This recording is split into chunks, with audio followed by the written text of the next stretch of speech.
A stat came out that Instagram stories attract over 500 million views, get this, per day.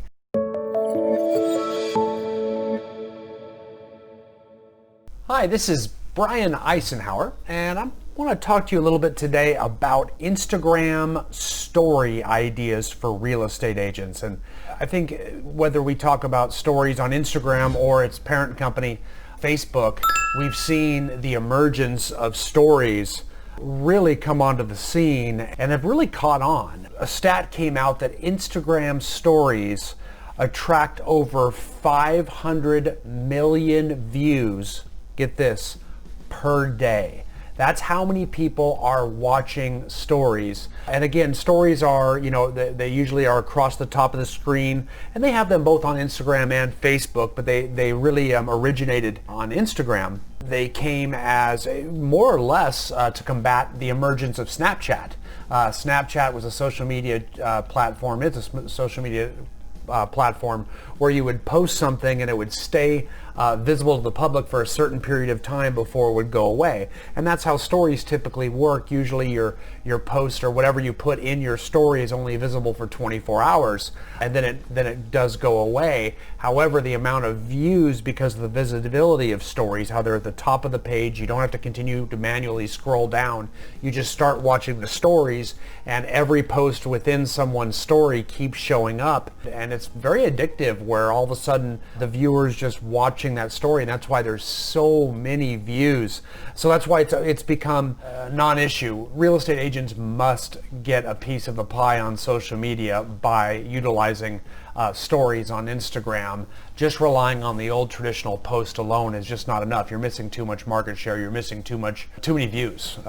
Certainly when we talk about 500 million of them per day on stories alone. It is kind of neat too, where you actually can go back and take a look at everyone that has viewed, where you can't always see that with a normal post on Instagram. You can see who liked your post, but you're not going to see all the people that saw it.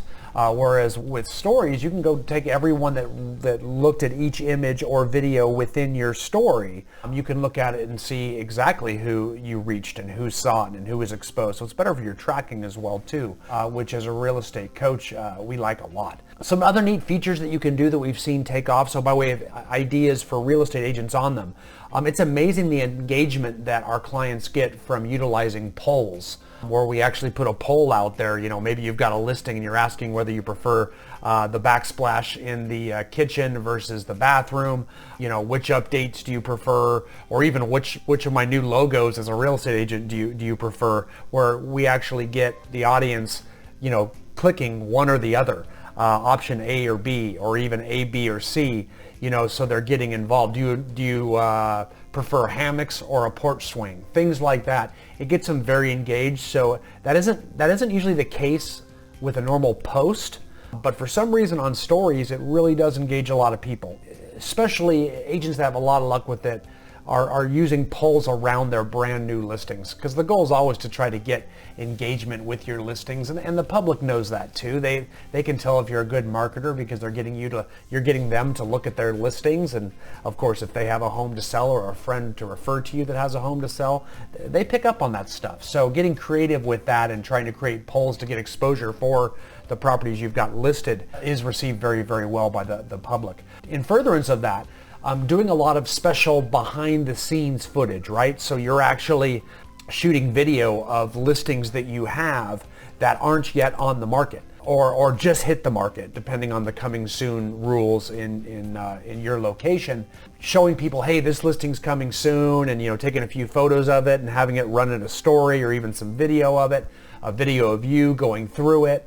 Things like that. It's like the people that follow me on Instagram are getting rewarded for following me, because that's the only place where you're going to get this behind the scenes footage of new listings that haven't even hit the market yet.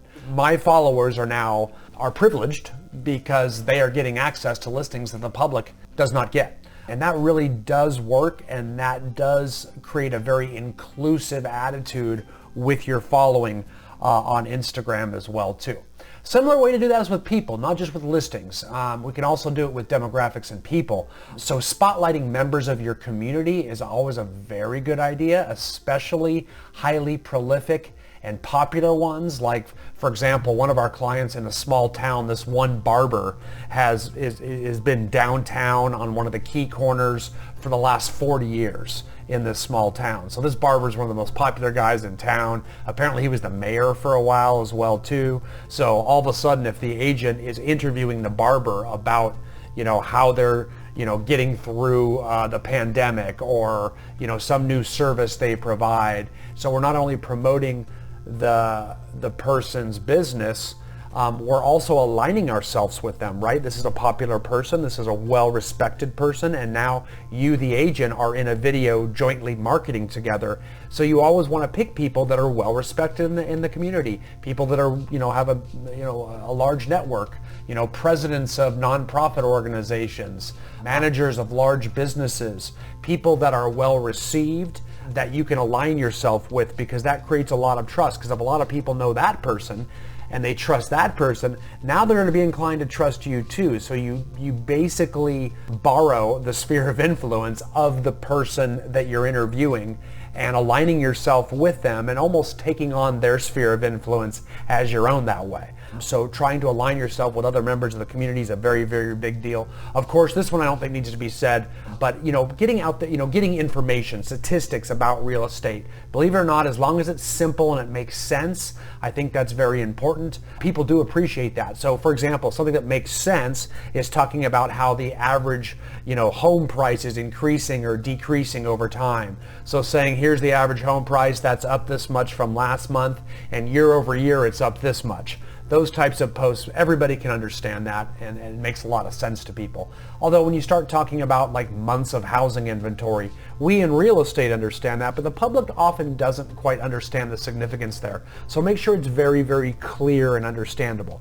Other ideas are, I think a very popular one is showing the number of active listings in a particular location. The smaller the area, the better. Always, when we're marketing on social media, the smaller the geographic location, the more hyper-local you're marketing. And when you do that, you're creating more of a target market, which is always going to create a more effective lead conversion environment. People will pay attention more if you are targeting their particular hyper-local community or neighborhood.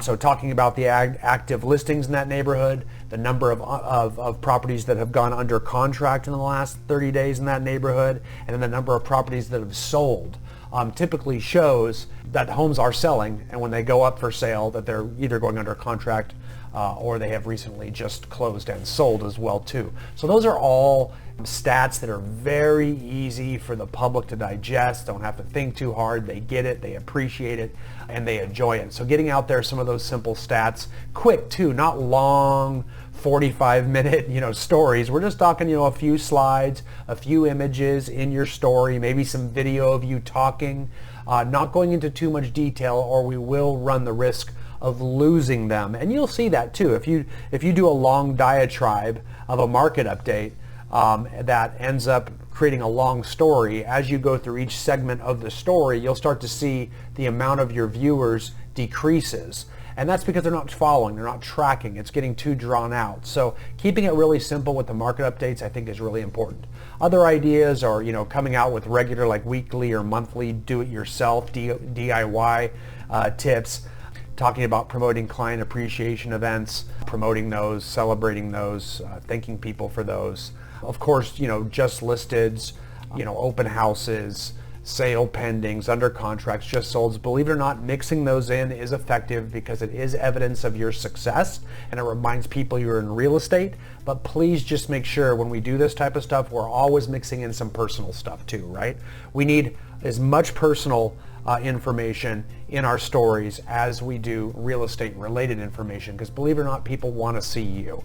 They're not going to be running around, they don't want to see the next 7 open houses you're having. Like, that's not what they're after on Instagram. What they are after though is you, a connection with you. So they love to see your kids, they love to see your hobbies, they love to see your family, they love to see your accomplishments. That kind of stuff is very fun. So if you're comfortable with it, try to weave that stuff in, and it'll increase your viewer rate so that they will see your real estate stuff when that is mixed in with the personal stuff too. Always very important in social media. Just as important as your stories as it was with normal posts as well too. So I hope that helps you guys. If you're not using Instagram stories, please use it. Use Facebook stories as well for the same exact reason. Okay, thanks again, guys.